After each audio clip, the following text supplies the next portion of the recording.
Hello दोस्तों, स्वागत है आपका इस वीडियो में डेवलपिंग इन्वेस्टमेंट एक्यूमेन। हम में से हर कोई पैसा कमाता है, पर उस पैसे को कैसे यूज करना है, उस पैसे को कैसे सेव करना है, कहाँ इन्वेस्ट करना है, ये हर कोई पढ़ता नहीं है। एक्सपीरियंस से सीखते हैं और बहुत नुकसान उठाते हैं। ये सीरीज आपको हेल्प करेगी कि आप नुकसान ना उठाएं, आपको बेसिक लेवल से सब कुछ पता हो स्टॉक्स के बारे में, इन्वेस्टमेंट ऑप्शंस के बारे में। आज के वीडियो में हम बात करेंगे एक स्टॉक के प्राइसेस की। क्या होते हैं स्टॉक के प्राइसेस, कैसे उनको एनालाइज करा जाता है और एक स्टॉक का प्राइस कैसे कंपनी को इम्पैक्ट करता है, जानेंगे आज के वीडियो में। स्टार्ट करते हैं डेवलपिंग इन्वेस्टमेंट एक्यूमेन। ऐसा समझते हैं कि आपने और आपके दो दोस्तों ने मिलकर एक कंपनी स्टार्ट करी। अब उस कंपनी को स्टार्ट करने के लिए आपने हिसाब लगाया कि 1 लाख रुपया चाहिए। 1 लाख रुपया तीनों लोग आपस में डिवाइड कर लो। आपने कहा मैं 50,000 देता हूं, एक दोस्त ने कहा मैं 30,000 देता हूं, आखिरी दोस्त ने कहा मैं 20,000 दे दूंगा। अब 15 सेकंड के लिए इस वीडियो को पॉज करो और ये बताओ कि अगर 3 लोग 50,000, 30,000 और 20,000 इस रेशो में एक कंपनी में पैसा इन्वेस्ट करते हैं तो किस बंदे को कितनी परसेंटेज ओनरशिप ऑफ कंपनी मिलनी चाहिए। मेरे ख्याल में आप सबने सही गेस करा होगा कि आपने 50,000 लगाए 1 लाख में से, आपको 50% मिलेगा। आपके दोस्त ने 30,000 लगाए, उसको 30% मिलेगा। तीसरे दोस्त ने 20,000 लगाए, उसको 20% मिलेगा। जितना पैसा लगाया उस हिसाब से पार्टनरशिप डिसाइड होगा। अब आपका 50,000 आपने लगाया, इसका क्या प्रूफ है? ऐसा मानते हैं कि आपने एक बड़ी सी कागज की शीट ली, उस कागज की शीट को आपने 10,000 हिस्सों में डिवाइड कर दिया, छोटे छोटे चिट्स बना दिए, 10,000 चिट्स। हर चिट पे आपने 10 लिख दिया। अब आपने कहा कि भाई जो बंदा 10 रुपए लगाएगा वो एक चिट ले लो। आपने 50,000 लगाए थे, आपको 5,000 चिट मिल गई। आपके दोस्त ने 30,000 लगाए थे, उसे 3,000 चिट मिल गई। तीसरे दोस्त ने 20,000 लगाए थे, उसको 2,000 चिट मिल गई। ये जो चिट थी ये आपकी उस कंपनी में ओनरशिप एस्टेब्लिश करती हैं। हमने पिछले वीडियो में बात करी थी स्टॉक की, पेपर की। मानते हैं ये वही है।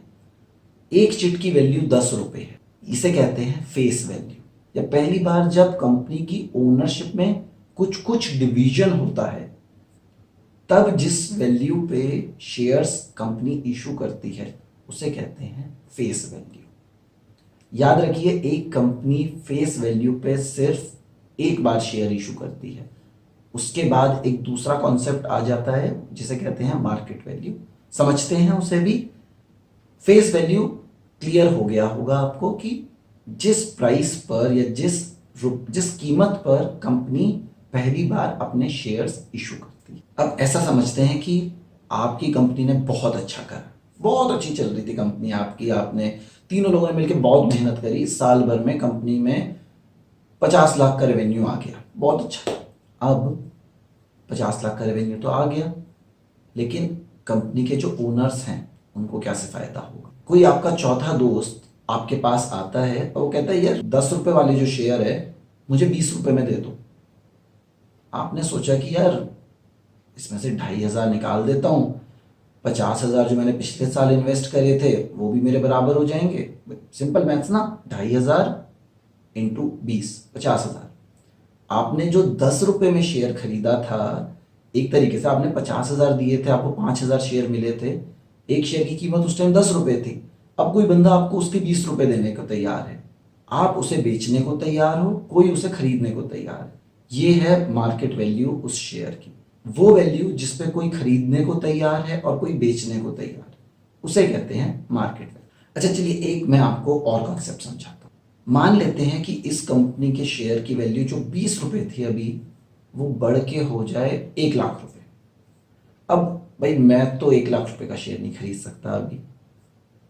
हो सकता है कुछ हमारे भाई खरीद सकें, कुछ हमारी बहनें खरीद सकें, हर कोई तो नहीं खरीद सकता। 1 लाख बहुत बड़ी रकम है एक शेयर खरीदने के लिए। अच्छा, शेयर भी शेयर्स हमेशा यूनिट में खरीदे जाते हैं, 1, 2, 3, 4। आप डेसिमल में नहीं खरीद सकते, आप 0.1 शेयर नहीं खरीद सकते। तो अब एक शेयर की वैल्यू अगर इतनी ज़्यादा हो गई तो कैसे खरीदेंगे, उसकी तो बिक्री नहीं होगी। अब अगर कोई बंदा उसे बेचना चाहता है, कोई खरीद ही नहीं पाएगा, तो उस कंपनी के शेयर्स की ट्रेडिंग रुक जाएगी। इस केस में कंपनी क्या करती है समझते हैं। इस केस में कंपनी क्या करती हैं, एक प्राइमरी कॉन्सेप्ट है जिसे कहते हैं स्टॉक स्प्लिट। आपने वो 10 रुपए की चिट थी आपकी, कंपनी ने सिंपली क्या करा, सारी चिट्स को कंपनी ने बीच में से काट दिया कैंची से, और हर चिट पे 10 की जगह 5 लिख दिया। कंपनी ने कहा भाई जिसके पास जितनी चिट थी उसकी अब दुगनी चिट हो गई है, बट हर चिट की वैल्यू आधी है।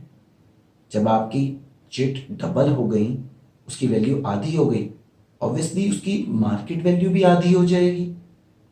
जब सप्लाई डबल, वैल्यू आधी। तो कंपनियां स्टॉक स्प्लिट यूज करती हैं अपनी कंपनी शेयर प्राइसेस को कम रखने के लिए, ताकि उसकी ट्रेडिंग ज्यादा हो सके, ट्रेडिंग आसानी से हो सके। स्टॉक स्प्लिट समझ गए। एक और कॉन्सेप्ट है सेम उस पे, जिसे कहते हैं बोनस शेयर। अगर मैं आपसे ये कहूं कि वो 10 रुपए वाला जो चिट था, कंपनी ने पहली बार उसे काट के 5 रुपए करा, अगली बार कंपनी को लगा नहीं यार फिर से बहुत ज्यादा हो गई है कीमत, अब क्या करें। कंपनी ने अब अगली बार उस चिट को 5 हिस्सों में डिवाइड कर दिया और हर चिट पे 1 रुपया लिख दिया। 1 रुपये पे भी ट्रेड अच्छी हो गई, कुछ टाइम अच्छी रही, फिर कीमत बढ़ गई, कंपनी बहुत ही अच्छा कर रही है, शेयर की कीमत फिर बढ़ गई। अब कंपनी क्या करे। इस केस में जब उस शेयर की फेस वैल्यू, जो कि हर बार जब हम उसे स्प्लिट कर रहे थे फेस वैल्यू कम होती जा रही थी, अब जब फेस वैल्यू 1 रुपये पे पहुंच गई तो कंपनी उसको और स्प्लिट नहीं कर सकती। फेस वैल्यू मिनिमम 1 रुपया होनी चाहिए। इस केस में कंपनी क्या करेगी, तो कंपनी ने क्या करा, 1 रुपये फेस वैल्यू पे और नए शेयर्स क्रिएट कर दिए, और ऐसा कहा कि जो भी कंपनी के शेयर होल्डर्स थे सबको कहा कि फ्री में ले लो हमसे शेयर। अब होगा क्या, जब बहुत सारे शेयर मार्केट में आ गए, जितनी क्वांटिटी में शेयर बढ़े उसके इनवर्स रेशो में प्राइस नीचे हो जाएंगे। शेयर डबल हुए, प्राइस आधे हो गए। इसे कहते हैं बोनस शेयर। इससे भी प्राइसेस कम करे जा। कंपनी की वैल्यू पे इससे कोई फर्क नहीं पड़ता, कंपनी की फंक्शनिंग पे इससे कोई फर्क नहीं पड़ता। सिर्फ स्टॉक स्प्लिट और बोनस शेयर का काम है शेयर के प्राइसेस को अफोर्डेबल रेट में लेकर आना। सो बेसिक डिफरेंस आप समझ गए होंगे स्टॉक स्प्लिट और बोनस शेयर का। स्टॉक स्प्लिट में जो एग्जिस्टिंग शेयर्स होते हैं उनको हम स्प्लिट कर देते हैं, वहां आपकी फेस वैल्यू कम होती है, मार्केट वैल्यू कम होती है और शेयर्स बढ़ जाते हैं। बोनस शेयर में फेस वैल्यू पे कुछ चेंज नहीं होता, सिर्फ मार्केट वैल्यू कम होती है और शेयर्स बढ़ जाते हैं। हम एग्जिस्टिंग शेयर्स को नहीं छूते, हम एक तरीके से सेम टाइप के नए शेयर्स क्रिएट कर देते हैं। ये डिफरेंस है, बहुत ही सिंपल सा। सो दोस्तों आज के वीडियो में बस इतना ही।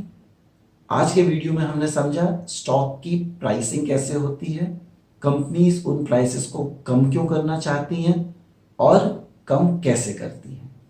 तो आपने बेसिक लेवल पे अब तक ये समझ लिया इन्वेस्टमेंट करना चाहिए, स्टॉक्स क्या होते हैं, स्टॉक के प्राइसेस क्या होते हैं, बट अभी तक ये नहीं समझ आया कि मैं शुरू कैसे करूं।